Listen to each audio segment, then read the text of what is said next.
Então, passado o entendimento, o conhecimento da relação de uma estrutura, né, do neurônio, tá? Essa conformação da fenda sináptica, né, a gente comentou um pouquinho, e dos principais neurotransmissores e dos canais de íons. E aqui a gente vai começar a exemplificar uma transmissão axônica, tá? Então, essa parte do processo elétrico, tá? Do neurônio, né, que ocorre então pelo axônio. Então veja que numa situação de repouso, né, nós temos diferença de carga entre a parte externa da membrana e a parte interna. Então o interior negativo em relação ao exterior. Né, se nós formos medirmos a voltagem aqui, nós teríamos em torno de menos 70 milivolts.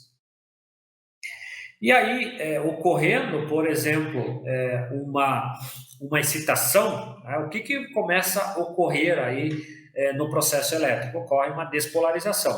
Basicamente, os canais de sódio se abrem, tá? E o sódio flui para dentro do axônio, né? Então, os canais de sódio começam a entrar. E aí você vê por essa figura, né, que você começa a ter uma carga positiva, tá, no interior, em detrimento, né, a carga até então que ocorria, né, fora dessa membrana do axônio. Tá?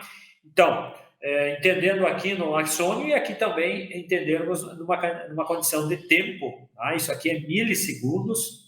Tá? Então, numa condição de repouso, nós temos em torno de menos 70 milivolts. Ocorre, então, começa uma despolarização pela excitação, e ocorre essa despolarização, né? E aí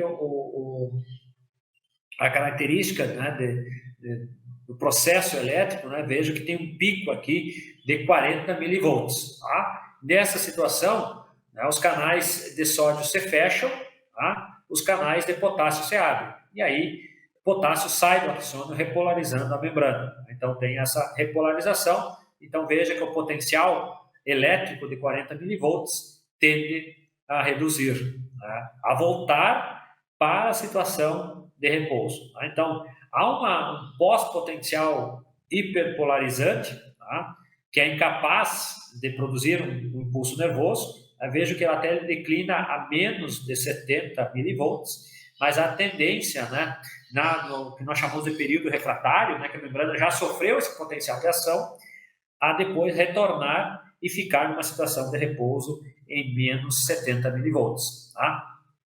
Então, quando essa membrana está hiperpolarizada aqui, né, os canais de potássio se fecham, aí o potássio retorna para dentro do axônio para recriar um potencial de repouso. Tá? Então, essas são características importantes. E aí nós vamos depois falar em relação a alguns modos de ação, né, que tem relação aos canais de sódio e aos canais de potássio.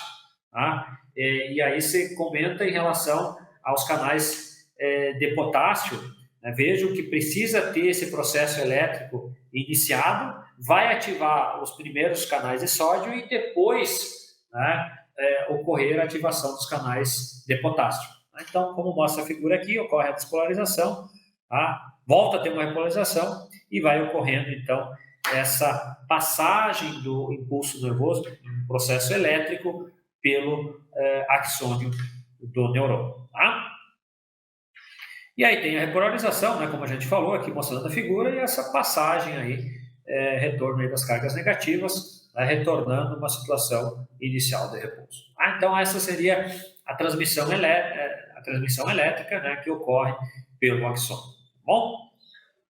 E aqui basicamente é apenas uma figura, né, ilustrativa, então, dessa entrada de sódio, depois ativação dos canais de potássio para a saída, tá, que vai provocar, né, a transmissão do impulso nervoso, tá, e aqui a transmissão desse impulso na decorrência do axônio. Tá bom?